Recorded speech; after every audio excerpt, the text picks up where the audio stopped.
En el banco mi nuera me obligó a tomar un bolígrafo y me dio un ultimátum. O firmas esto o acabarás viviendo con los perros callejeros. Mi hijo Alejandro me apretó el hombro. Entonces le pasé una nota al gerente de la cuenta. En ese momento los codiciosos se quedaron paralizados. Me alegra tenerte aquí. Sigue mi historia hasta el final y comenta la ciudad desde la que la estás viendo para que puedas saber hasta dónde ha llegado mi relato. Me llamo Juanita Martínez y tengo 64 años. Nunca pensé que me encontraría sentada en un banco a las 10:30 de un martes por la mañana, sintiéndome una prisionera en mi propia vida. Pero allí estaba, apretada entre mi hijo Alejandro y su esposa Elena. Ambos me miraban con ojos que no tenían calidez ni amor, solo una fría calculadora. La silla de cuero me resultaba incómoda y podía oler el perfume empalagoso de Elena mezclándose con el aire estéril del banco central. Mis manos temblaban ligeramente mientras aferraba mi viejo bolso, el mismo que había llevado durante 15 años. Alejandro estaba sentado a mi derecha con la mandíbula tensa, negándose a mirarme a los ojos. ¿Cuándo se había convertido mi niño en este desconocido? Señora Martínez, dijo el gerente de la cuenta, señor Ruiz, mientras deslizaba una pila de papeles sobre el escritorio de caoba.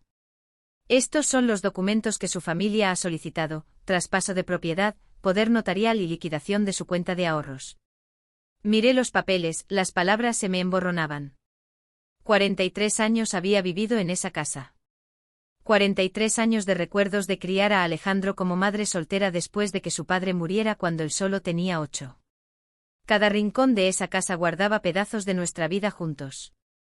Los dedos bien cuidados de Elena tamborileaban impacientemente sobre el escritorio. Llevaba un vestido de diseñador que probablemente costaba más que mi pensión mensual. Su cabello rubio recogido en un moño perfecto que la hacía parecer lista para una reunión de la junta directiva. Juanita, dijo con una voz melosa, pero con un filo que me erizó la piel. Ya lo hemos hablado. Ya no puedes cuidar de ti misma. Te olvidaste de apagar la cocina la semana pasada. Era una mentira, y todos lo sabíamos. Llevaba más de 50 años cocinando sin quemar una sola cocina. Pero Elena tenía una forma de retorcer cada pequeño error, cada momento de olvido que viene con la edad, convirtiéndolo en evidencia de mi incompetencia. Mamá, Alejandro finalmente habló, su voz tensa. Esto es por tu propio bien. Elena ha encontrado una bonita residencia, el jardín. Tienen actividades. Gente de tu edad. Miré a mi hijo. Realmente lo miré. ¿Cuándo se había vuelto tan delgado, tan cansado? Las ojeras bajo sus ojos eran más oscuras de lo habitual, y sus manos temblaban ligeramente al coger su taza de café. Elena lo tenía tan atado que apenas se parecía al joven seguro de sí mismo que solía llamarme cada domingo solo para saber cómo me había ido la semana. ¿Y si me niego?, pregunté en voz baja. La máscara de Elena se deslizó por un instante, revelando algo frío y calculador debajo. Se inclinó hacia adelante, su voz bajó a un susurro que solo yo podía oír. Entonces puedes arreglártelas para vivir en la calle con los perros callejeros, vieja. Porque de todas formas ya no vivirás en esa casa. Mi corazón se detuvo. La crueldad en su voz, la completa falta de humanidad me golpeó como un puñetazo. Miré a Alejandro esperando que me defendiera, que dijera algo, lo que fuera. Pero él solo se miraba las manos, sus hombros caídos en señal de derrota. Elena, susurré. Esa casa es todo lo que me queda de mi marido. Es donde crié a Alejandro. Seguro que podemos llegar a un acuerdo. Ella se rió, un sonido como de cristales rotos. Llegar a un acuerdo. Juanita, vives en el pasado. Esa casa vale 350.000 euros. ¿Sabes lo que Alejandro y yo podríamos hacer con ese dinero? Tenemos planes, sueños. Tú solo nos estás frenando. Sentí algo romperse dentro de mi pecho. No romperse exactamente, sino agrietarse. Como la primera fisura en una presa que ha contenido una inundación durante demasiado tiempo. Pensé en todas las veces que había cuidado a sus hijos mientras ellos se iban de vacaciones caras. Todo el dinero que discretamente le había dado a Alejandro cuando tenían problemas para pagar sus facturas. Todas las fiestas que había pasado sola porque ellos estaban demasiado ocupados con la familia de Elena. El señor Ruiz se aclaró la garganta incómodo. Señora Martínez, debo informarle que una vez que firme estos documentos, las transacciones serán inmediatas e irreversibles. ¿Está segura de que desea proceder? Miré el bolígrafo en mi mano temblorosa. Una cosa tan pequeña para tener tanto poder sobre toda mi vida.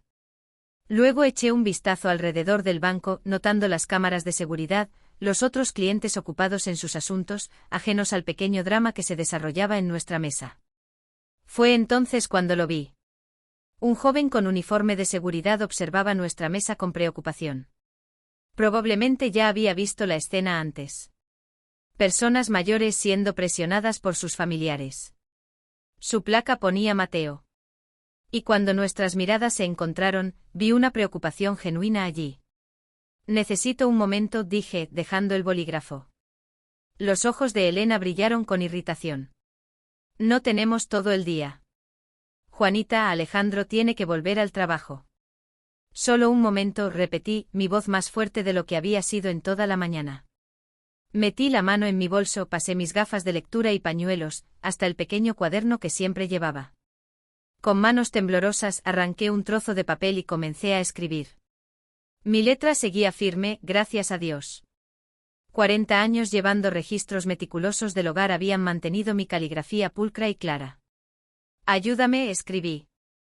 Me están obligando a firmar estos papeles. No estoy segura. Por favor, llama a la inspectora María Santos, comisaría de Distrito 12. Dile que Juanita Martínez necesita ayuda. Tengo información sobre abuso financiero a personas mayores. Doblé el papel con cuidado, luego me puse de pie lentamente usando mi bastón como apoyo. Necesito ir al baño, anuncié. Los ojos de Elena se entrecerraron. Iré contigo. Tengo 64 años, no 6, dije con más valor del que había mostrado en meses. Creo que puedo arreglármelas. Mientras pasaba junto al puesto de seguridad, tropecé ligeramente, dejando caer mi bolso. Mateo inmediatamente corrió a ayudarme. Y mientras me entregaba mis pertenencias, le apreté el papel doblado en la palma de la mano. Gracias, cariño, dije lo suficientemente alto para que Elena me oyera. Los jóvenes de hoy son tan serviciales. Cuando regresé a la mesa, Elena tamborileaba con el pie impacientemente. ¿Estás lista ahora? Tenemos citas esta tarde. Me senté lentamente con el corazón latiéndome en el pecho. A través de los cristales del banco pude ver a Mateo en su teléfono, hablando en voz baja pero con urgencia. Bien. Los engranajes estaban en marcha.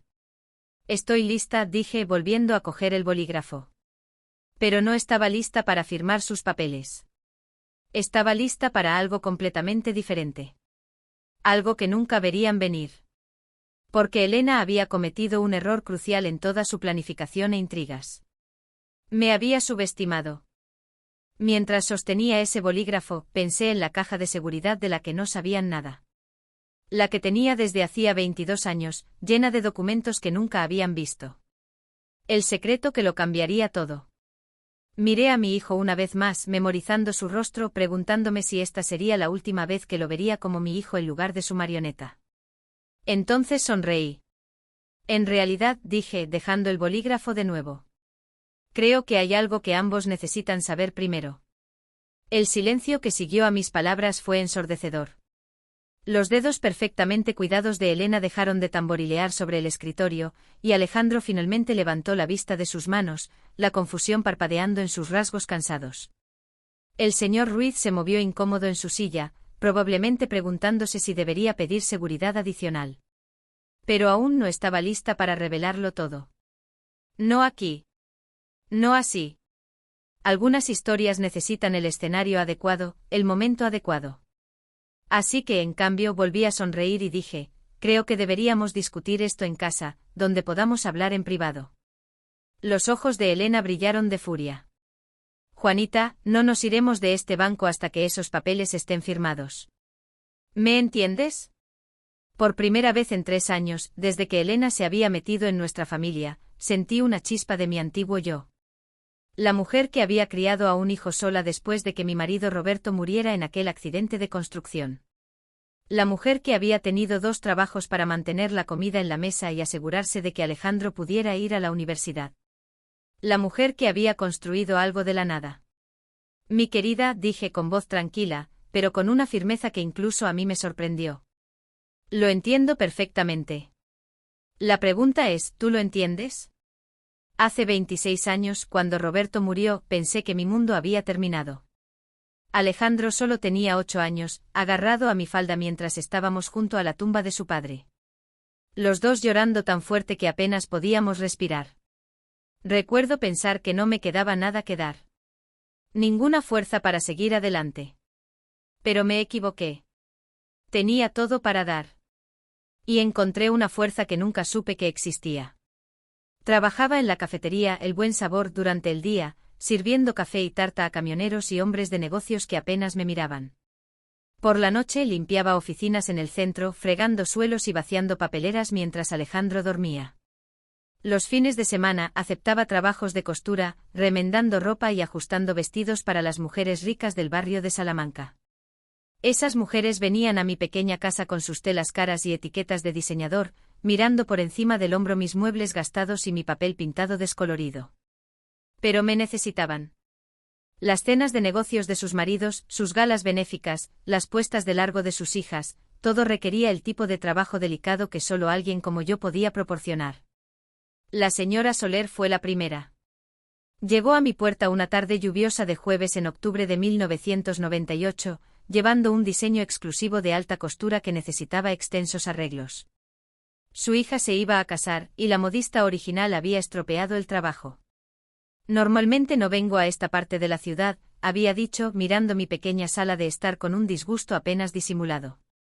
Pero Margaret Holloway dijo que usted era la única que podía arreglar esto. Pasé 14 horas en ese vestido, trabajando a la luz de una lámpara después de que Alejandro se acostara, mis dedos adoloridos por el intrincado trabajo de abalorios. Cuando la señora Soler vino a recogerlo, miró la transformación asombrada. «Esto es extraordinario», susurró, pasando los dedos por las costuras perfectamente alineadas. «¿Cuánto le debo?» Había planeado cobrar 200 euros, pero algo en su expresión me dijo que estaba infravalorando mi trabajo. 400, dije con el corazón martilleando. Ella ni siquiera parpadeó. «Tiene una tarjeta. La voy a recomendar a todas mis conocidas». Ese fue el comienzo. La noticia se extendió por los barrios ricos como la pólvora. Juanita Martínez, la modista que podía obrar milagros con aguja e hilo. Pronto tuve más trabajo del que podía manejar. Vestidos de noche para fiestas de sociedad, vestidos de novia para familias prominentes, trajes a medida para magnates de negocios, pero fui cuidadosa, siempre cuidadosa. Nunca alardeé de mi creciente éxito. Nunca me mudé de mi modesta casa. Nunca cambié mi estilo de vida sencillo. Alejandro sabía que trabajaba más, que ganaba más dinero, pero él era un niño centrado en la escuela, los amigos y en crecer. No hacía preguntas sobre las telas caras que traía a casa o las noches que pasaba encorvada sobre mi máquina de coser. Para cuando se graduó del instituto, había ahorrado lo suficiente para pagar su educación universitaria de golpe. Sin préstamos estudiantiles, sin estrés financiero. Cuando me preguntó cómo lo había conseguido con un salario de camarera de cafetería, le dije que había estado guardando un poco de dinero cada mes durante años. No era exactamente una mentira. Lo vi florecer en la universidad de la ciudad, estudiando negocios y economía, haciendo amigos, descubriendo en quién quería convertirse. Esos fueron buenos años. Me llamaba todos los domingos, lleno de historias sobre sus clases y profesores. Traía amigos a casa para las vacaciones, y nuestra pequeña casa se llenó de risas de nuevo. Luego conoció a Elena. Era hermosa. Eso sí, lo reconozco. Alta y rubia con esa sofisticación pulcra que viene del dinero y el privilegio. Se había graduado de una universidad privada de prestigio con un título en marketing y trabajaba para la firma de publicidad de su padre. Cuando Alejandro la trajo a casa por primera vez, quise que me agradara. De verdad que sí. Pero hubo señales, pequeñas cosas al principio. La forma en que miraba nuestra casa con la misma expresión que la señora Soler había tenido años antes. La forma en que desviaba las conversaciones de mi trabajo como si ser costurera fuera algo vergonzoso. La forma en que gradualmente convenció a Alejandro de que las llamadas telefónicas de los domingos eran infantiles y que necesitaba concentrarse en construir su carrera. Tu madre es muy tradicional, la oí decirle una noche cuando pensaban que yo estaba en la cocina. Pero tú vas a llegar lejos, Alejandro. No puedes dejar que las obligaciones familiares te frenen. Obligaciones familiares. En eso me había convertido para mi propio hijo. La boda fue pequeña y elegante, celebrada en el club de campo de los padres de Elena. Llevaba un vestido que me había hecho yo misma, azul marino con sencillos botones de perlas, apropiado, pero sin llamar la atención. Vi a mi hijo bailar con su nueva esposa y me dije a mí misma que así era la felicidad. Durante el primer año, las cosas parecieron normales. Nos visitaban ocasionalmente, llamaban en las fiestas. Elena era educada pero distante y me convencí de que esa era simplemente su personalidad. Algunas personas tardan en entrar en calor, pero luego empezaron las peticiones. Mamá, estamos buscando casas y encontramos este lugar perfecto, pero necesitamos ayuda con la entrada. Mamá, el coche de Elena se estropeó y la factura de la reparación es más de lo que esperábamos. Mamá, sé que no gastas mucho en ti misma. ¿Podrías ayudarnos solo esta vez? Cada vez dije que sí. Cada vez transferí dinero de mi cuenta de ahorros cuidadosamente oculta para ayudar a mi hijo y su esposa. No demasiado a la vez. Nunca lo suficiente como para levantar sospechas sobre de dónde venía. Solo una abuela ayudando a su familia como hacen las abuelas. Excepto que no había nietos. Todavía no estamos listos, diría Elena cada vez que yo lo mencionaba. Quizás en unos años, cuando estemos más establecidos. Los años pasaron. Las visitas de Alejandro se hicieron menos frecuentes, sus llamadas más cortas. Cuando lo veía parecía cansado, estresado, más viejo de lo que le correspondía. Había perdido peso, y había algo derrotado en su postura que me rompía el corazón. Mientras tanto, mi negocio de costura seguía creciendo. Las ricas señoras del barrio de Salamanca no se cansaban de mi trabajo. Tenía la agenda llena con meses de antelación, trabajando en vestidos que costaban más de lo que la mayoría de la gente ganaba en un año. Mi cuenta bancaria, la que Alejandro y Elena no conocían, crecía constantemente. Pero me sentía sola. Tan terriblemente sola. La casa que una vez había estado llena de las risas de mi hijo ahora resonaba en silencio. Cenaba sola, veía la televisión sola, celebraba las fiestas sola porque Alejandro y Elena siempre estaban demasiado ocupados con la familia de ella. Luego llegó la llamada telefónica que lo cambió todo. Mamá, la voz de Alejandro era tensa. Urgente. Necesito preguntarte algo y necesito que seas honesta conmigo. ¿Cuánto dinero tienes ahorrado? Casi me ahogo con mi manzanilla. Alejandro, ¿por qué preguntarías eso? Elena cree que estás sentada sobre mucho más dinero de lo que dejas ver. Dice que ninguna camarera podría permitirse ayudarnos tanto como lo has hecho a lo largo de los años. Se me heló la sangre. Elena sospechaba. De alguna manera había empezado a atar cabos. Cariño, solo he sido cuidadosa con el dinero. Ya sabes cómo soy con los ahorros. Lo sé, pero mamá. Hizo una pausa. Y pude oír su voz de fondo, aguda e insistente. Elena cree que deberías mudarte con nosotros. Estás envejeciendo y esta casa es demasiado grande para una persona. Podríamos venderla y usar el dinero para comprar algo más grande. Un lugar donde todos pudiéramos vivir juntos.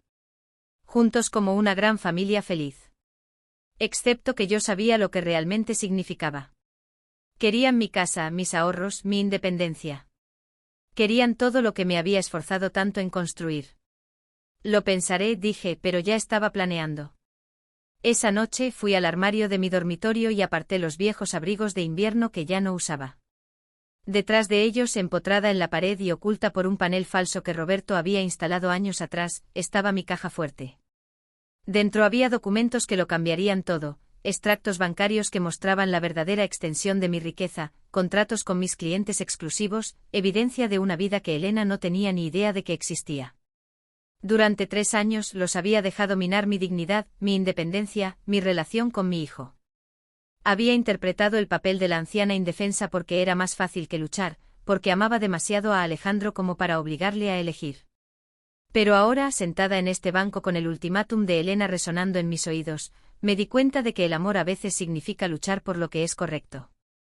Pensé en la señora Torres, que me había pagado 15.000 euros por el ajuar de boda de su hija el mes pasado. En la familia Montilla, que me había encargado crear un guardarropa completo para la temporada de puestas de largo de su hija. En todas las mujeres ricas que confiaban en mí para sus ocasiones más preciadas y me pagaban en consecuencia. Elena pensó que sabía quién era yo. Una anciana pobre aferrada a una casa que no podía permitirse, sobreviviendo con la seguridad social y las limosnas de su hijo. No tenía ni idea de que estaba sentada frente a una de las modistas de alta costura más solicitadas de la región. Pero estaba a punto de descubrirlo. El viaje de vuelta a casa desde el banco fue asfixiante. Elena conducía mi coche, sus nudillos blancos mientras agarraba el volante, mientras Alejandro se sentaba en el asiento del pasajero, mirando por la ventana. Yo fui relegada al asiento trasero como una niña a la que llevan al colegio. El silencio era denso con la furia apenas contenida de Elena. No sé a qué juego estás jugando, Juanita, dijo finalmente mientras aparcábamos en la entrada de mi casa. Pero se acabó. Vamos a entrar. Vas a explicar esto de algo misterioso que necesitamos saber, y luego volveremos a ese banco para terminar lo que empezamos. No dije nada mientras caminábamos por el familiar sendero hacia mi puerta principal. Las rosas que Roberto había plantado hacía 30 años florecían hermosamente. Sus pétalos rojos contrastaban fuertemente con la tensión gris que nos envolvía. Tartamudeé con mis llaves, en parte por nerviosismo genuino y en parte para ganar tiempo para pensar. Dentro Elena inmediatamente tomó el mando, como siempre hacía. Siéntate, ordenó, señalando mi propio sofá. Alejandro, asegúrate de que no vaya a ningún lado mientras hago un poco de café. Vamos a tener una larga conversación. Yo me acomodé en mi sillón favorito en su lugar, el que Roberto me había comprado para nuestro 15º aniversario. Desde allí podía ver las fotos familiares en la repisa de la chimenea, las de tiempos más felices. Alejandro de bebé, su primer día de colegio, su graduación universitaria. Tantos recuerdos en esta casa, tantos momentos que Elena intentaba poner precio y vender. Cuando regresó con 3 tazas de café, su actitud era engañosamente tranquila. Había cambiado de táctica. Me di cuenta de que los ultimátums crueles no funcionaban. Así que ahora intentaría un enfoque diferente. Juanita, dijo acomodándose en el sofá y cruzando las piernas elegantemente. Creo que empezamos con el pie izquierdo hoy. Todos somos familia aquí. Todos queremos lo mejor para todos los involucrados. Tomé un sorbo de mi café, notando que había usado mi mejor porcelana, el juego que guardaba para ocasiones especiales. Todo con Elena se trataba de la presentación, de crear la impresión correcta. Alejandro me dijo que querías compartir algo con nosotros, continuó. Estamos escuchando. Miré a mi hijo, realmente estudié su rostro. ¿Cuándo se había vuelto tan delgado? ¿Cuándo habían aparecido esas líneas alrededor de sus ojos? Parecía exhausto, como un hombre que carga un peso demasiado pesado para sus hombros. Alejandro, dije suavemente. ¿Te acuerdas cuando tenías 12 años y querías esa bicicleta para Navidad? La roja con las rayas de carrera. Él parpadeó, confundido por el repentino cambio de tema. Mamá, ¿qué tiene que ver eso? ¿Recuerdas lo decepcionado que te sentiste cuando llegó la mañana de Navidad y todos los regalos debajo del árbol eran cosas prácticas, ropa y material escolar? Elena hizo un sonido impaciente, pero yo continué, pero luego te dije que buscaras en el garaje, y allí estaba. Esa hermosa bicicleta roja, exactamente la que querías. ¿Recuerdas lo que me preguntaste? La expresión de Alejandro se suavizó ligeramente. Pregunté cómo podías permitírtela. ¿Y qué te dije? Dijiste. Él hizo una pausa, el recuerdo volviendo claramente a él. Dijiste, a veces las madres tienen sus maneras. Siempre he tenido mis maneras, mijo. Elena se inclinó hacia adelante, su paciencia agotándose. Juanita, si tienes alguna cuenta de ahorros oculta, ahora es el momento de decírnoslo. Estamos tratando de ayudarte a planificar tu futuro. Me puse de pie lentamente usando mi bastón como apoyo. Creo que es hora de que les muestre algo. Los conduje a mi dormitorio ignorando la brusca inspiración de Elena ante los muebles sencillos, el papel pintado descolorido, las viejas fotos familiares que cubrían cada superficie. En mi cómoda cogí una pequeña llave plateada de mi joyero. Esto, dije alzando la llave, abre una caja de seguridad en el banco de la ribera. Los ojos de Elena se afilaron como los de un halcón que divisa una presa. ¿Qué hay en la caja? Documentos, extractos bancarios, registros de mi verdadera situación financiera. La habitación quedó en silencio excepto por el tic-tac del viejo reloj de mi mesita de noche. Alejandro parecía confundido, pero la expresión de Elena era calculadora, ya intentando averiguar de cuánto dinero podríamos estar hablando. ¿Cuánto?, preguntó sin rodeos. Caminé hacia mi armario y aparté los abrigos de invierno, revelando el panel oculto que Roberto había construido hacía tantos años. Con la pequeña llave de mi cómoda, abrí la caja fuerte y saqué una carpeta de manila. Siéntense, dije, regresando a la sala de estar. Abrí la carpeta con cuidado, extendiendo los documentos sobre la mesa de café como si estuviera repartiendo una mano de cartas, extractos bancarios del Banco de la Ribera, que se remontaban 22 años, saldos de cuentas, registros de transacciones, carteras de inversión. Los ojos de Elena se abrieron de par en par mientras escaneaba los números. Observé cómo su rostro cambiaba de confusión a sorpresa y luego a algo que se acercaba a la codicia. 847.000 euros, susurró, su voz apenas audible. Alejandro casi deja caer su taza de café. Mamá, ¿cómo es esto posible? Me recosté en mi sillón, sintiéndome extrañamente tranquila. El secreto que había guardado durante más de 2 décadas finalmente estaba al descubierto. He estado trabajando, dije simplemente. ¿Trabajando dónde?, exigió Elena. Trabajas en esa cafetería y apenas pagan el salario mínimo. Trabajo en la cafetería, sí, pero también trabajo como modista. Una modista muy exitosa. Saqué otro conjunto de documentos, estos mostrando pagos de mis clientes. Señora Soler, 8.000 euros por el ajuar de boda de su hija. La familia Montilla, 12.000 euros por un guardarropa completo para la puesta de largo. Señora Torres, 15.000 euros por el vestido de novia y los vestidos de las damas de honor de su hija. Verán, continué, las mujeres ricas de esta ciudad necesitan a alguien en quien puedan confiar, alguien discreto, alguien que pueda crear piezas únicas que cuestan más de lo que la mayoría de la gente gana en meses. Elena estaba revolviendo frenéticamente los papeles, sus dedos temblaban. Estos pagos, algunos son de 20.000, 30.000 euros por coser. Por alta costura, corregí. Hay una diferencia. Alejandro me miraba como si nunca me hubiera visto antes. Mamá, ¿por qué nunca me lo dijiste? Antes de que pudiera responder, Elena golpeó la mano contra la mesa de café, haciendo que las tazas tintinearan. Porque nos ha estado mintiendo todo este tiempo, dejándonos pensar que era pobre, dejándonos ayudarla con dinero que ni siquiera necesitaba. Nunca pedí su ayuda, dije en voz baja. Pero la aceptaste. Nos quitaste miles de euros a lo largo de los años. Tomé dinero de mi hijo cuando me lo ofreció porque no quería que se sintiera mal por no poder mantener a su madre. Estaba protegiendo su orgullo. Elena se puso de pie bruscamente paseando de la ventana de un lado a otro. Prácticamente podía ver los engranajes girando en su cabeza, recalculando todo lo que creía saber sobre mí. Bueno, dijo finalmente volviéndose para mirarme con la misma sonrisa fría que había llevado en el banco. Esto lo cambia todo, ¿verdad? Estábamos tratando de ayudar a una anciana pobre, pero resulta que eres prácticamente rica. Se sentó de nuevo. Su postura era diferente ahora, más agresiva, más depredadora. Esto es lo que vamos a hacer, continuó. Todavía te mudas con nosotros. Esta casa sigue siendo demasiado grande para una persona, y sigues envejeciendo. Pero ahora sabemos que puedes contribuir adecuadamente a los gastos del hogar. Sentí algo frío instalarse en mi estómago. ¿Contribuir cómo? Bueno, 800.000 euros es un buen colchón, pero no durará para siempre. Alejandro y yo hemos estado hablando de montar un negocio. Con tu dinero como capital inicial, podríamos realmente hacer algo con nuestras vidas. Alejandro parecía incómodo. Elena, quizás deberíamos pensarlo. ¿Pensar en qué?, espetó ella. Tu madre ha estado sentada sobre una fortuna mientras nosotros luchábamos para llegar a fin de mes.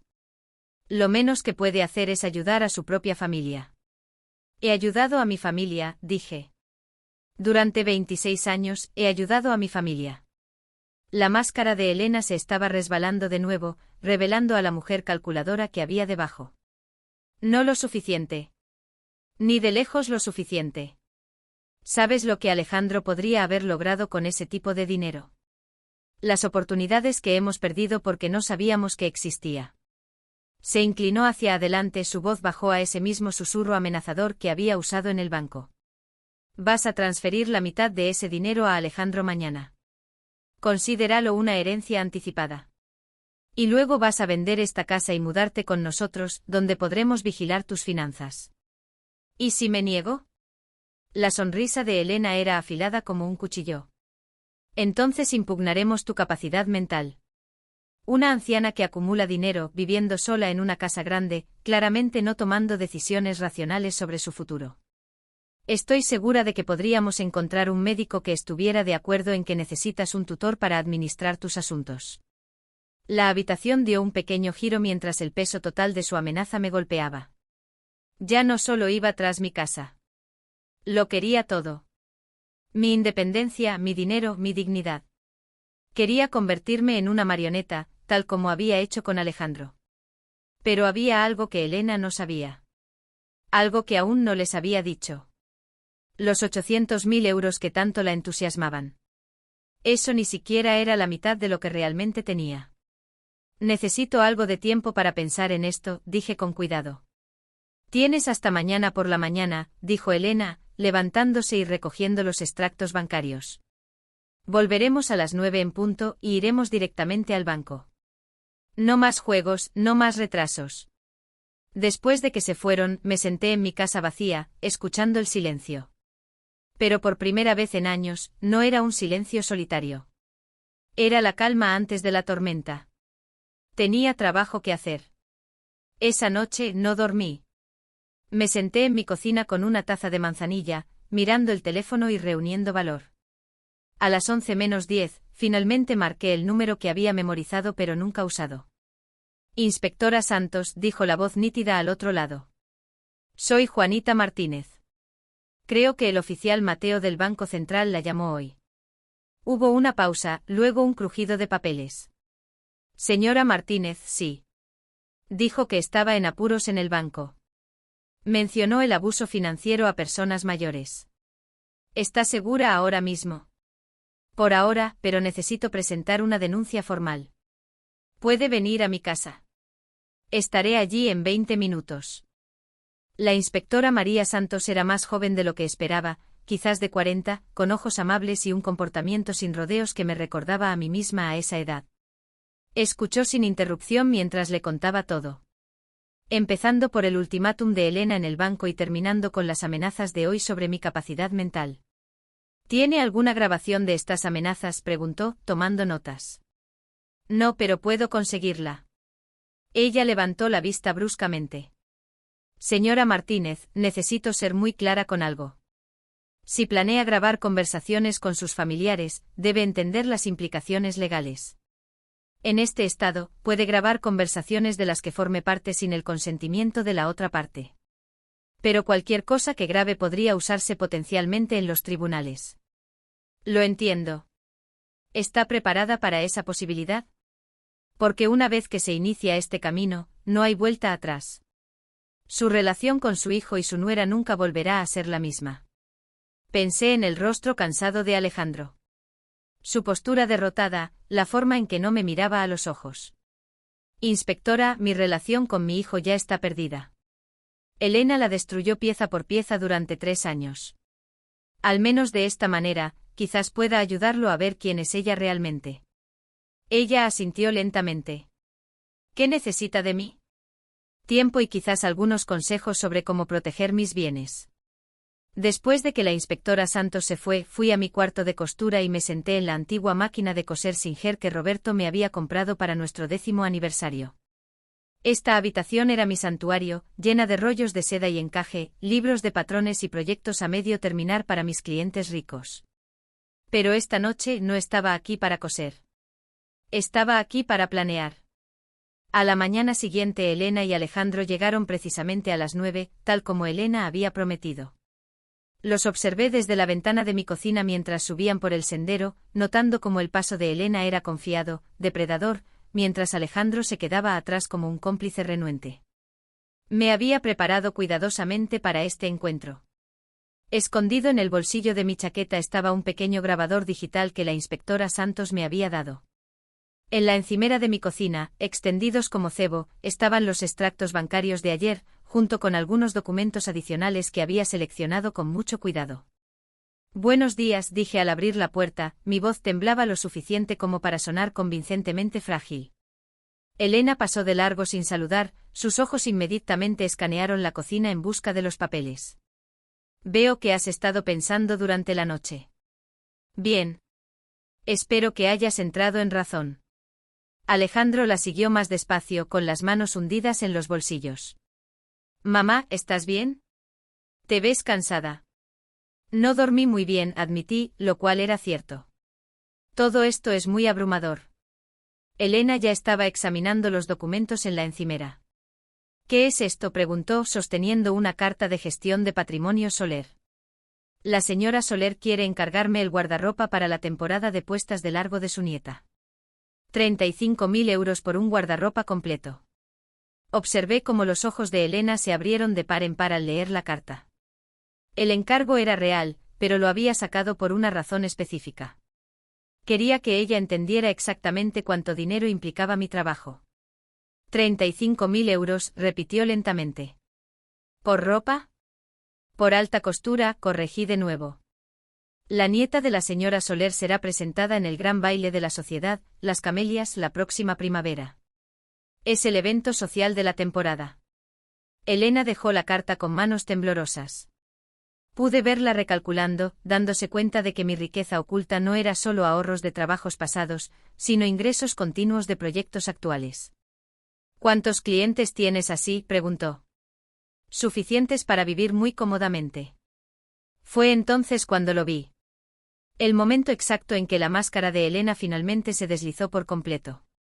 La codicia en sus ojos era tan descarada, tan hambrienta. Me revolvió el estómago. Bueno, dijo intentando recuperar la compostura. Esto solo confirma lo que discutimos ayer. Claramente necesitas ayuda para gestionar todo este dinero. Es irresponsable que alguien de tu edad maneje sumas tan grandes sola. Lo he estado gestionando perfectamente durante 22 años. Los tiempos cambian, Juanita. Te estás haciendo mayor, más olvidadiza. ¿Qué pasa si cometes un error? ¿Qué pasa si alguien se aprovecha de ti? La ironía de sus palabras habría sido divertida si no fuera tan cruel. Alejandro se movió incómodo. Mamá, quizás Elena tiene razón. Es mucho dinero para llevar la cuenta. Miré a mi hijo, a este hombre al que había criado, amado y por el que me había sacrificado, y sentí que mi corazón se rompía un poco más. Alejandro, ¿de verdad crees que soy incompetente? Él no pudo mirarme a los ojos. Creo que necesitas ayuda. Todos necesitamos ayuda a veces. ¿Y crees que Elena debería ser quien me ayude? Creo que deberíamos trabajar juntos como familia. Elena se acercó a mí, su voz adoptando esa falsa dulzura de nuevo. Juanita, no te estamos pidiendo que renuncies a todo. Solo queremos asegurarnos de que estés protegida. ¿Qué pasa si te sucede algo? ¿Y si te enfermas? ¿No preferirías saber que personas responsables están velando por tus intereses?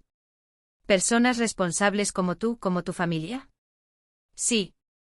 Metí la mano en el bolsillo de mi chaqueta y apreté el botón de grabación del dispositivo. ¿Y exactamente qué implicaría esta protección? Elena comenzó a exponer su plan con el entusiasmo de alguien que no había pensado en otra cosa en toda la noche. Yo transferiría 500.000 euros a una cuenta conjunta que ella y Alejandro administrarían. Vendería la casa y me mudaría a su habitación de invitados. Dejaría de aceptar nuevos clientes y gradualmente liquidaría mi negocio. ¿Pero qué hay de mi independencia?, pregunté. La independencia está sobrevalorada a tu edad, dijo Elena despectivamente. Lo que necesitas es seguridad, y tú proporcionarás esa seguridad. Por supuesto, somos familia. Mientras hablaba, noté algo que me heló hasta los huesos. Seguía diciendo nosotros y familia, pero cuando pensaba que Alejandro no la estaba mirando, sus expresiones eran puramente calculadoras. Esto no se trataba de la familia en absoluto. Esto se trataba de dinero, puro y simple. Hay algo más, continuó Elena, su voz bajó a ese susurro conspirador. He estado investigando la ley de protección al mayor. ¿Sabías que en este estado, si una persona mayor es considerada incapaz de tomar decisiones financieras racionales, sus hijos pueden solicitar la tutela legal?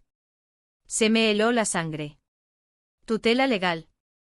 Es realmente para tu propia protección, dijo, pero su sonrisa era depredadora. Si te confundieras con tus finanzas, Alejandro podría intervenir y asegurarse de que tu dinero se maneje correctamente. ¿Quieres decir que tú podrías intervenir? La máscara de Elena se deslizó de nuevo por un instante. Quiero decir, tu familia podría intervenir. Miré a Alejandro esperando contra toda esperanza que hablara, que me defendiera, que mostrara alguna señal del niño que yo había criado, pero él solo se quedó allí, mirando al suelo, completamente bajo su hechizo. ¿Y si me niego?, pregunté en voz baja. La voz de Elena se volvió fría. Entonces tendremos que considerar otras opciones. Quizás ya estás más confundida de lo que nos damos cuenta. Quizás ya no eres competente para tomar estas decisiones. La amenaza era cristalina. Aceptar sus términos o me declararía mentalmente incompetente y tomaría el control de todo de todos modos. Pero todavía había algo que ella no sabía. Algo que cambiaría todo cuando finalmente lo revelara. Necesito ir al baño, dije, poniéndome de pie lentamente y buscando mi bastón. Claro, dijo Elena magnánimamente. Tómate tu tiempo. No vamos a ningún lado. En el baño saqué mi teléfono y le envié un mensaje de texto a la inspectora Santos. Está sucediendo ahora. Grabando todo. Envía refuerzos. Su respuesta llegó inmediatamente. Mantén la calma. La ayuda está en camino. Cuando regresé a la cocina, Elena tenía los extractos bancarios extendidos de nuevo y estaba tomando notas en un bloc legal que había sacado de su bolso. He estado pensando, dijo sin levantar la vista. Y he decidido que deberíamos movernos más rápido de lo planeado originalmente. Hoy transferiremos el dinero y pondremos la casa en el mercado. Mañana podemos empezar a buscar residencias. ¿Residencias? Solo para ver qué hay disponible para el futuro. Pero pude ver en sus ojos que se refería a inmediatamente. Quería que me guardaran en algún lugar donde pudiera controlarme por completo. Elena, dije con cuidado. Hay algo más que necesito decirte. Ella levantó la vista de sus notas, la impaciencia parpadeando en sus rasgos. ¿Qué ahora? Los 800.000 euros que viste ayer. Eso no es todo. El bolígrafo se le escapó de los dedos, cayendo sobre la mesa. ¿Qué quieres decir? Quiero decir, tengo otras cuentas, otras inversiones. Los 800.000 son solo lo que mantengo fácilmente accesible. Alejandro finalmente levantó la vista del suelo. Mamá, ¿cuánto dinero tienes realmente? Sonreí y por primera vez en días, fue lo suficientemente genuina como para asegurarme de que nunca más tendría que depender de nadie. El rostro de Elena se puso blanco, luego rojo, luego una combinación jaspeada de ambos. Vieja mentirosa, manipuladora, siseó, su cuidadosa fachada finalmente desmoronándose por completo. ¿Cómo te atreves a sentarte ahí jugando con nosotros? No estoy jugando, Elena. Me estoy protegiendo. Se puso de pie bruscamente, su silla raspando el suelo. Bien. Si así es como quieres jugar, entonces lo haremos por las malas. Alejandro, llama al doctor Morales. Dile que necesitamos una evaluación psiquiátrica de emergencia para tu madre. Fue entonces cuando oí el sonido que había estado esperando. Coches entrando en mi entrada. Múltiples coches. En realidad, dije, metiendo la mano en mi bolsillo y sacando el dispositivo de grabación. Creo que necesitamos tener un tipo de conversación completamente diferente. La expresión en el rostro de Elena cuando vio el dispositivo de grabación en mi mano fue algo que recordaré el resto de mi vida. Puro shock mezclado con rabia y la dándose cuenta de que había sido superada por la anciana a la que había estado subestimando sistemáticamente. ¿Qué es eso?, exigió, su voz lo suficientemente aguda como para cortar el cristal. Evidencia, dije simplemente levantando el pequeño dispositivo. Cada amenaza que has hecho, cada manipulación, cada palabra cruel, todo está grabado. El sonido de las puertas de los coches cerrándose en mi entrada se hizo más fuerte. A través de la ventana de la cocina, pude ver a la inspectora Santos acercándose con 2 agentes uniformados. Pero Elena estaba demasiado concentrada en la grabadora para darse cuenta. «No puedes hacer eso», gruñó, abalanzándose hacia mí. «Eso es ilegal. No puedes grabar a la gente sin su permiso». En realidad, dije, retrocediendo y manteniendo el dispositivo fuera de su alcance. En este estado, puedo grabar cualquier conversación de la que forme parte. La inspectora Santos me explicó la ley muy a fondo anoche. Alejandro parecía confundido y asustado. «Mamá, ¿qué está pasando? ¿Por qué hay coches de policía afuera?» Antes de que pudiera responder, llamaron firmemente a mi puerta principal. El rostro de Elena pasó de rojo a blanco en un instante. «Señora Martínez», llamó la inspectora Santos. «Soy la inspectora Santos». Me pidió que pasara. Caminé lentamente hacia la puerta principal, mi bastón golpeando el suelo de madera. Detrás de mí, pude oír a Elena susurrando frenéticamente a Alejandro, pero no pude distinguir las palabras. «Inspectora», dije abriendo la puerta de par en par, llegada perfecta. La inspectora Santos entró, seguida por el oficial Rodríguez y el oficial Delgado. Sus ojos agudos inmediatamente captaron la escena. Los extractos bancarios dispersos sobre la mesa de la cocina. El rostro sonrojado de Elena. La evidente confusión de Alejandro. «Señora Martínez, ¿está usted bien?», preguntó. «Ahora sí», respondí. «Tengo la grabación que comentamos». Elena finalmente encontró su voz. «Esto es acoso. No puede traer a la policía a la casa de alguien sin una orden judicial». La inspectora Santos centró su atención en Elena, su expresión profesionalmente neutra. «Señora, la señora Martínez nos llamó. Está denunciando abuso financiero a personas mayores y amenazas de tutela legal forzada». «¿Es usted Elena Martínez?» «Es Elena Rodríguez Martínez», corrigió Elena automáticamente, luego pareció darse cuenta de que acababa de confirmar su identidad. «¿Y usted es la nuera de la señora Martínez?» «Sí, pero todo esto es un malentendido. Solo estamos tratando de ayudarla a manejar sus finanzas. Está envejeciendo y nos preocupa su capacidad para tomar decisiones acertadas». Levanté el dispositivo de grabación. «Inspectora, ¿le gustaría escuchar cuán preocupada está ella exactamente?». Durante los siguientes 10 minutos, todos permanecimos de pie en mi cocina, escuchando la voz de Elena salir del pequeño altavoz. Sus amenazas sobre evaluaciones de capacidad mental, sus exigencias de acceso a mi dinero, su crueldad casual sobre hacerme vivir con los perros callejeros si no obedecía. El rostro de Alejandro se puso más pálido con cada minuto que pasaba. Cuando llegamos a la parte en que Elena me llamó vieja mentirosa y manipuladora, él realmente se encogió. «Eso es suficiente», dijo la inspectora Santos, apagando el dispositivo. Se volvió hacia Elena, su expresión ya no era neutra. «Señora, lo que acabo de escuchar constituye abuso financiero a personas mayores según la ley estatal. Está usted arrestada». «¿Arrestada?», la voz de Elena subió a un chillido. «¿Por qué? ¿Por intentar ayudar a la madre de mi marido?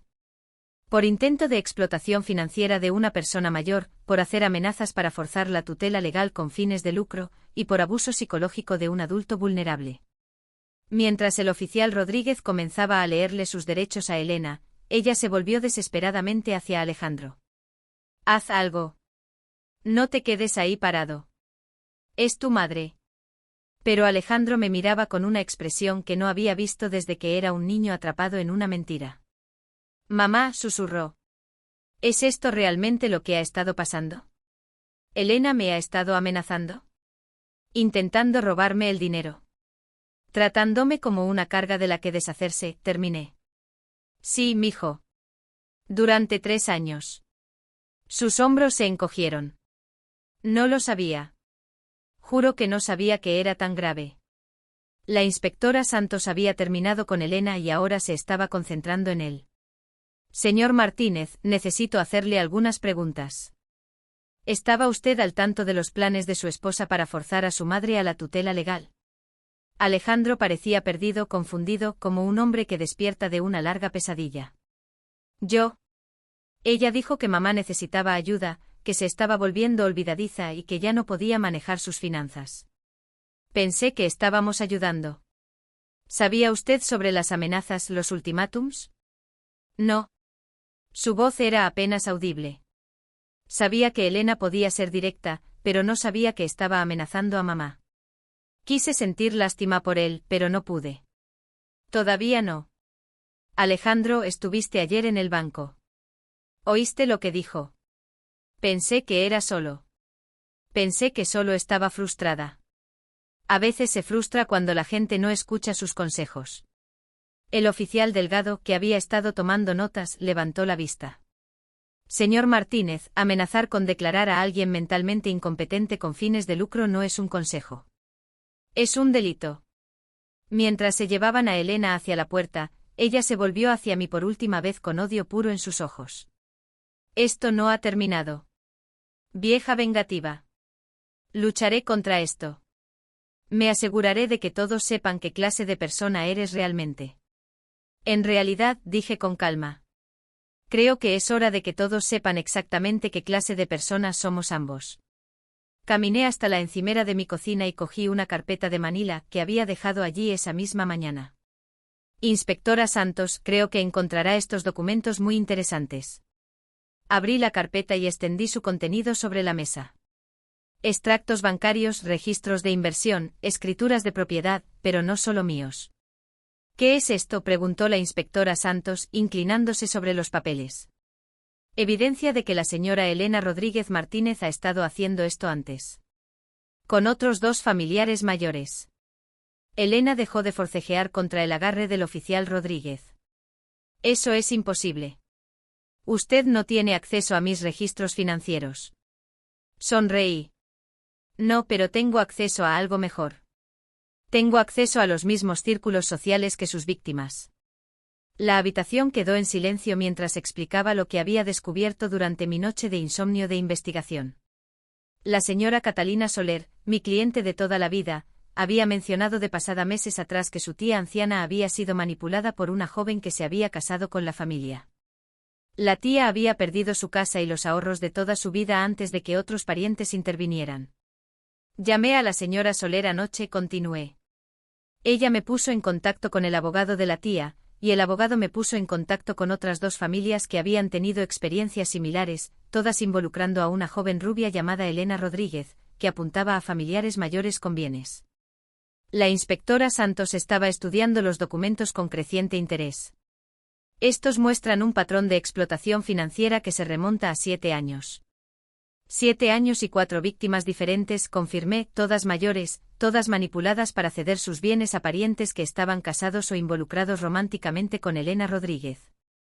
Alejandro parecía que iba a vomitar. Mamá, ¿estás diciendo que Elena, que se casó conmigo solo para conseguir tu dinero? Miré a mi hijo, a este hombre al que había amado, protegido y por el que me había sacrificado, y sentí que mi corazón se rompía por él. Estoy diciendo que ella vio una oportunidad y la aprovechó. Nunca fuiste el objetivo, mijo. Lo fui yo. Pero llevamos casados 3 años. Si solo iba tras el dinero, ¿por qué esperar tanto? Porque primero tenía que asegurarse de que hubiera dinero al que ir. Pasó 3 años aprendiendo sobre mis finanzas, averiguando exactamente cuánto valía, y pasó 3 años aislándote de mí, asegurándose de que te pondrías de su lado cuando llegara el momento. El oficial Delgado había estado leyendo los expedientes de los otros casos. Señora Martínez, estos otros casos, el patrón es idéntico.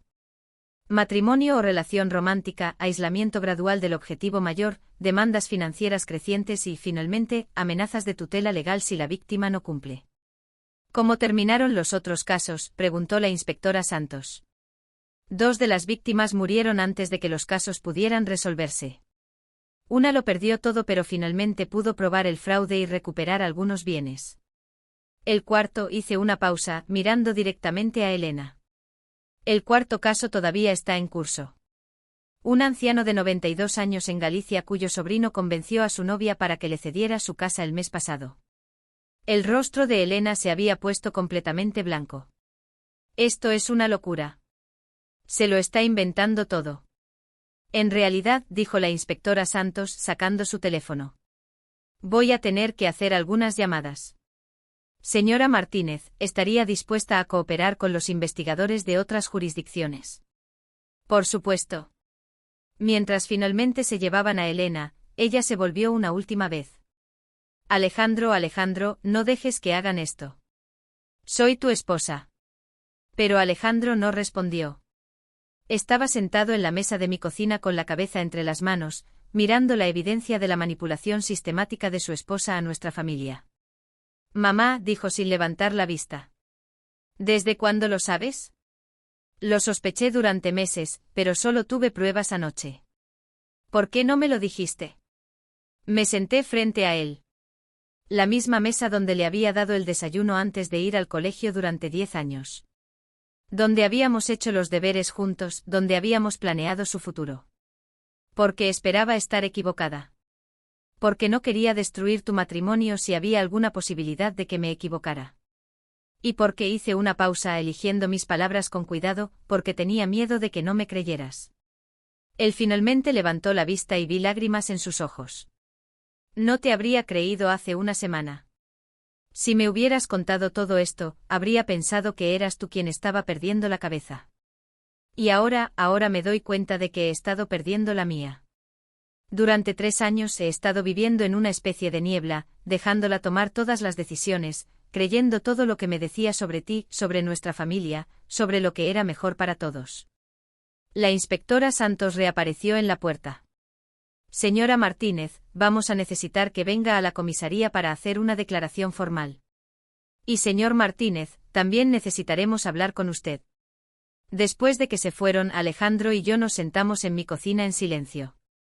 Los extractos bancarios seguían esparcidos sobre la mesa, evidencia de la vida que había construido en secreto, la independencia que tanto había luchado por proteger. Mamá, dijo Alejandro finalmente, ¿podrás perdonarme alguna vez? Extendí la mano por la mesa y tomé la suya, notando lo delgada que se había vuelto. Como el anillo de bodas le quedaba suelto en el dedo. Mijo, no hay nada que perdonar. Fuiste manipulado por una experta. Ella te hizo creer que quererme significaba controlarme. Pero yo debería haberlo visto. Debería haberlo sabido. Ella pasó 3 años asegurándose de que no lo vieras. Eso es lo que hace. Esa es su habilidad. Me apretó la mano. ¿Qué pasa ahora? Miré alrededor de mi cocina, mi hogar, la vida que casi había perdido. Ahora reconstruimos los dos. Pero incluso mientras decía las palabras, sabía que la parte más difícil estaba por llegar, porque Elena había tenido razón en una cosa. Esto no había terminado. La gente como ella no se rinde fácilmente. Y todavía tenía cartas que jugar que yo aún no había visto. 6 meses después, estaba sentada en mi cuarto de costura dando los últimos toques a un vestido de novia para la hija menor de la señora Torres cuando sonó el teléfono. El identificador de llamadas mostraba un número que no reconocía, pero el prefijo era local. Señora Martínez, la voz era joven, femenina, nerviosa. Soy Sofía Castro. Me dio su número la inspectora Santos, dijo. Dijo que quizás usted podría ayudarme. Dejé la aguja y el hilo. ¿Qué tipo de ayuda necesitas, cariño? Es mi abuela. La hija de su novio está intentando que le firme la casa. Dice que la abuela es demasiado mayor para vivir sola, que necesita mudarse a una residencia. Pero la abuela está bien. Está más lúcida que yo la mayoría de los días. ¿Cómo se llama la hija? Hubo una pausa. Elena Rodríguez, ¿la conoce? Cerré los ojos sintiendo una mezcla familiar de ira y protección subir por mi pecho. Sí, la conozco. ¿Dónde está tu abuela ahora? Se está quedando conmigo unos días. Tiene miedo de volver a casa porque Elena no para de aparecer con papeles para firmar. Tráela a mi casa mañana a las 2 y trae cualquier documento que Elena le haya dado. Después de colgar, llamé a la inspectora Santos. Elena había sido puesta en libertad bajo fianza hacía 3 meses, a la espera de juicio, con una orden de alejamiento que le prohibía contactarme o acercarse a menos de 150 metros de mi propiedad. Pero las órdenes de alejamiento, estaba aprendiendo, eran solo trozos de papel. Está buscando a otra persona, le dije a la inspectora. Me temía esto. Su abogado ha estado presionando para un acuerdo de culpabilidad, alegando que solo estaba tratando de ayudar a sus familiares a gestionar sus finanzas. Si se ha pasado a una nueva víctima, demuestra que esto nunca se trató de ayudar a la familia. Demuestra que es un patrón. La inspectora Santos suspiró. Señora Martínez, necesito preguntarle algo, y quiero que lo piense cuidadosamente antes de responder. ¿Estaría dispuesta a ayudarnos a montar una operación encubierta? La tarde siguiente, la señora Elvira Castro se sentó en mi sala de estar, luciendo notablemente como yo 6 meses antes. Tenía 82 años, con el pelo plateado y ojos preocupados, aferrando una carpeta de manila llena de papeles que Elena la había estado presionando para que firmara. Su nieta Sofía, una mujer de unos 30 años con los ojos amables y la barbilla decidida de su abuela, se sentó a su lado, tomándole la mano. Al principio parecía tan agradable, decía la señora Castro cuando Jaime empezó a salir con ella, venía a cenar y elogiaba mi cocina. Incluso me ayudó con mi jardín la primavera pasada. Así es como empieza, dije suavemente. Ella te estudia, aprende lo que necesitas oír, lo que te hará confiar en ella. Pero luego Jaime empezó a cambiar. Dejó de llamar tan a menudo, dejó de visitarme a menos que ella estuviera con él, y ella empezó a hacer comentarios sobre lo grande que era la casa para una sola persona, lo caro que debía ser mantenerla. Asentí, recordando conversaciones similares con Alejandro. ¿Qué quería que firmara? Sofía extendió los papeles sobre mi mesa de café. Un poder notarial que le daba a Jaime control sobre las finanzas de la abuela. El traspaso de la escritura de la casa a un fideicomiso que ella administraría. Y esto, sostuvo un documento con el membrete de un psiquiatra local. Una cita para una evaluación cognitiva. El mismo manual, murmuré. Elvira, ¿alguna vez te ha amenazado directamente? Las manos de la anciana temblaron ligeramente. Dijo que si no cooperaba, si seguía siendo difícil, podría terminar en un centro estatal en lugar de la bonita residencia privada que ella eligió. Dijo que Jaime estaba cansado de preocuparse por mí y que solo quería lo mejor. ¿Dijo Jaime eso? No con esas palabras. Pero últimamente ha estado tan distante, tan impaciente conmigo. Quizás tiene razón. Quizás me estoy convirtiendo en una carga. Me acerqué y le tomé la mano. Elvira, no eres una carga. Eres un objetivo. Hay una diferencia. Durante la siguiente hora, le conté mi historia. Sobre la campaña de 3 años de Elena contra mí, sobre las amenazas y la manipulación, sobre cómo casi había logrado quitarme todo por lo que había trabajado. ¿Pero cómo te defendiste?, preguntó Sofía. Documenté todo. Reuní pruebas y busqué ayuda. Les expliqué el plan de la inspectora Santos. Querían atrapar a Elena en el acto de amenazar a una víctima mayor, pero necesitaban la cooperación de alguien a quien ella estaba atacando activamente. Elvira llevaría un dispositivo de grabación durante su próxima reunión con Elena y Jaime. La policía estaría cerca, lista para intervenir si la situación escalaba. ¿Y si algo sale mal?, preguntó Elvira. Entonces nos haces una señal y lo terminamos inmediatamente. Pero Elvira, si no la detenemos ahora, simplemente pasará a la siguiente víctima y a la siguiente. La señora Castro guardó silencio un largo momento, mirando los papeles esparcidos sobre mi mesa. Finalmente levantó la vista con una determinación que me recordó a mí misma 6 meses atrás. ¿Qué tengo que hacer? 2 días después estaba sentada en una furgoneta de policía sin distintivos estacionada a 3 manzanas de la casa de Elvira Castro, escuchando a través de auriculares como la voz de Elena se escuchaba con total claridad en el equipo de grabación.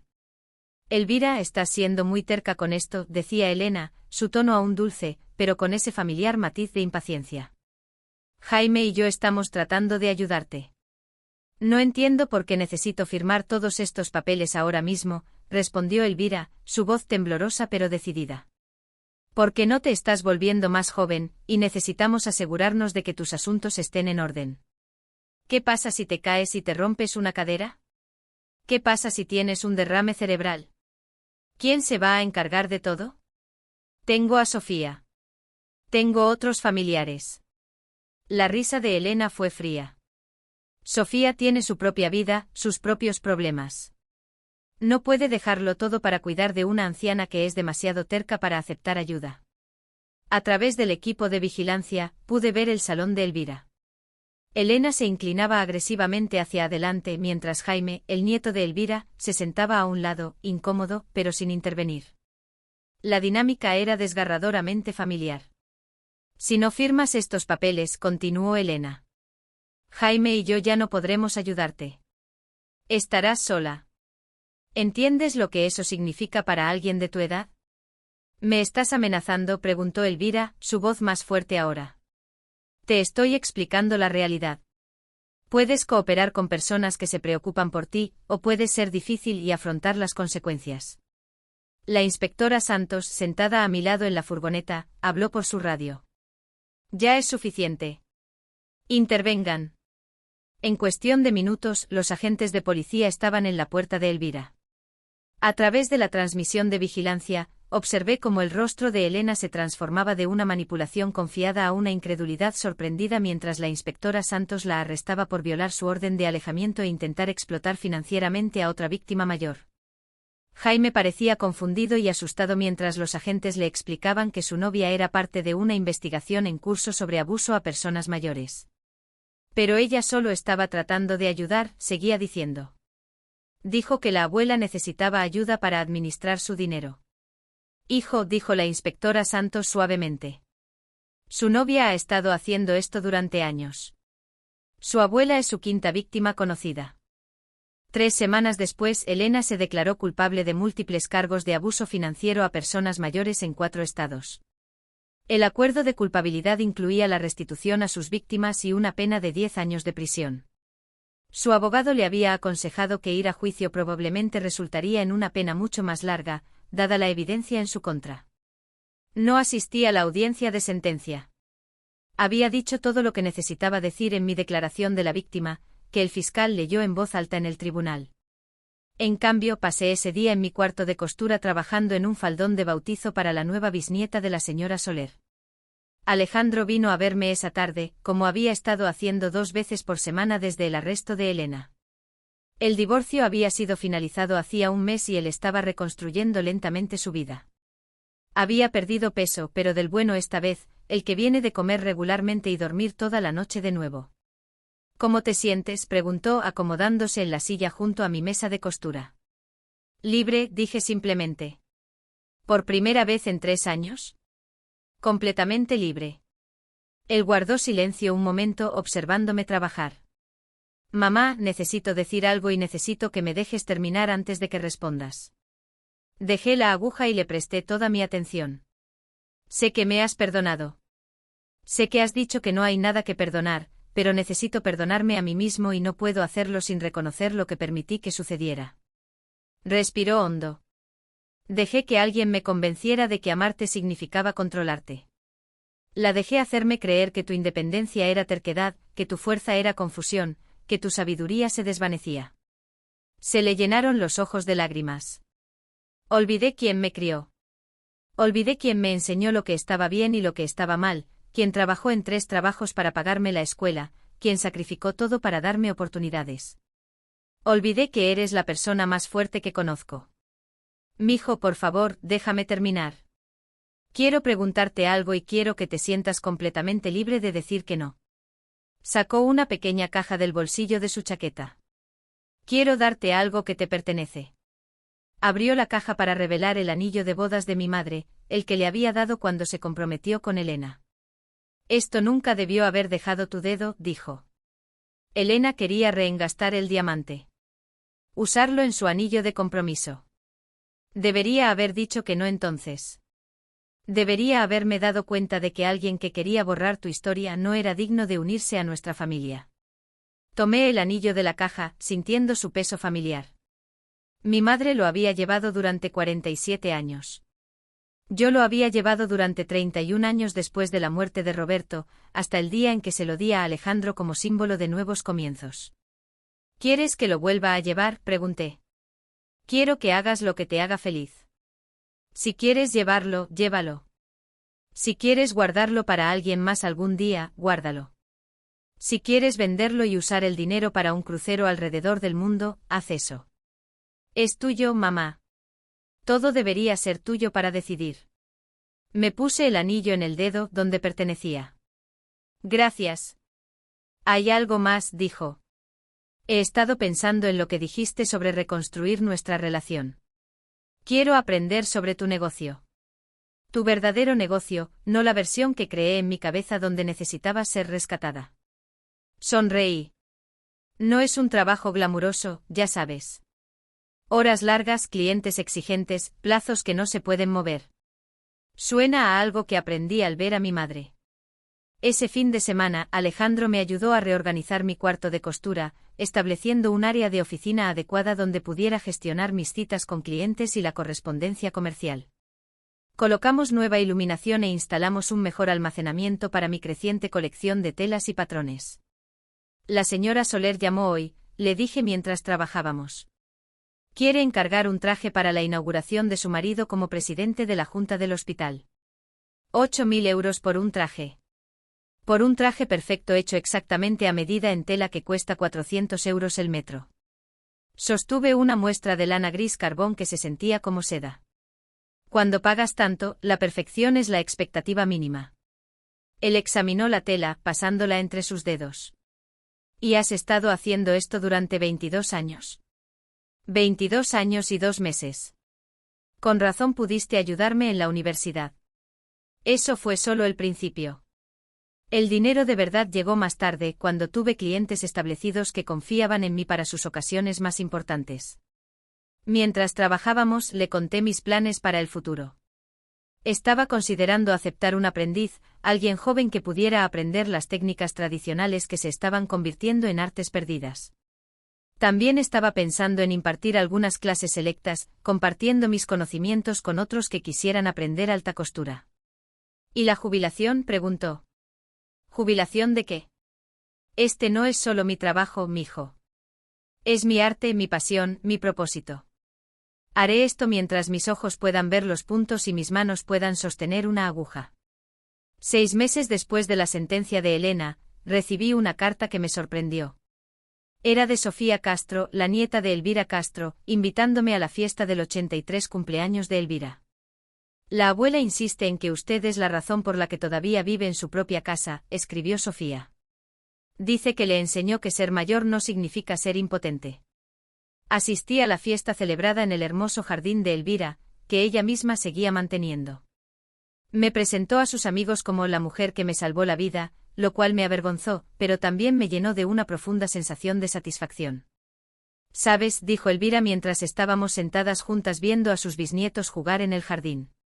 He estado pensando en lo que dijiste sobre cómo Elena nos estudió para conocer nuestras debilidades. ¿Qué hay de eso? Creo que deberíamos estudiarlos de vuelta, aprender a reconocer las señales, enseñar a otras personas qué buscar. Se volvió hacia mí con ojos brillantes y decididos. ¿Qué te parecería empezar un grupo de apoyo para personas que han pasado por lo mismo que nosotras? La idea me intrigó. ¿Cómo lo llamaríamos? Elvira sonrió. ¿Qué tal el club de supervivientes? 3 meses después, nuestra primera reunión se celebró en la sala comunitaria de la biblioteca municipal. Asistieron 12 personas mayores, cada una con su propia historia de manipulación financiera, traición familiar o intento de abuso a personas mayores. Algunas habían escapado, como Elvira y yo. Otras lo habían perdido todo, pero intentaban reconstruir sus vidas. La inspectora Santos vino a hablar con el grupo sobre cómo reconocer las señales de advertencia y las protecciones legales disponibles para las personas mayores. Un abogado especializado en la ley de protección al mayor se ofreció a dar consultas gratuitas. Un asesor financiero ofreció talleres sobre cómo proteger los bienes de familiares depredadores. Pero sobre todo hablamos. Compartimos nuestras historias, nuestros miedos, nuestras victorias. Creamos una red de personas que entendían lo que se sentía al ser atacado por aquellos que deberían habernos amado y protegido. Nunca tuve la intención de convertirme en defensora. Solo había querido proteger mi propia independencia, mi propia seguridad ganada con tanto esfuerzo. Pero a veces la vida tiene otros planes. Una tranquila tarde de domingo, un año después de la condena de Elena, me senté en mi cocina leyendo las notas de agradecimiento de las mujeres cuyas vidas habían sido tocadas por nuestro grupo de apoyo. La señora Navarro, cuyo sobrino había intentado robarle la casa, había luchado con éxito con nuestra ayuda y asesoramiento legal. La señorita Jiménez había escapado de una situación de vida abusiva arreglada por su nuera. El señor Ramos había aprendido a reconocer las señales cuando la novia de su hijo comenzó a presionarle para que cambiara su testamento. Alejandro se pasó por casa, como hacía todos los domingos ahora, trayendo la compra y quedándose a cenar. Nuestra relación era diferente a como había sido antes de Elena, más profunda en algunos aspectos. Ambos sabíamos lo fácilmente que podría haberse perdido para siempre. ¿Algún arrepentimiento?, preguntó mientras recogíamos los platos juntos. Pensé seriamente en la pregunta. Me arrepentía de los 3 años de manipulación y abuso, el miedo, el aislamiento, la casi pérdida de todo por lo que había trabajado. No, dije finalmente, porque me llevó aquí, a este trabajo, a ayudar a otras personas, a comprender mi propia fuerza de una manera que nunca antes lo había hecho. Miré alrededor de mi cocina, mi hogar, la vida que casi había perdido. Todo estaba exactamente como debía ser. Mi cuenta de ahorros estaba segura. Mi negocio prosperaba. Mi independencia era inquebrantable. Y ya no era solo Juanita Martínez, la modista que trabajaba en secreto. Era Juanita Martínez, superviviente, defensora, protectora de aquellos que no podían protegerse a sí mismos. Era una buena vida. Era mi vida. Y nadie me la volvería a quitar. Ahora siento curiosidad por ti que escuchas mi historia. ¿Qué harías si estuvieras en mi lugar? ¿Alguna vez has pasado por algo similar? Comenta abajo. Y mientras tanto te dejo en la pantalla final otras 2 historias que son favoritas del canal, y que definitivamente te sorprenderán. Gracias por llegar hasta aquí.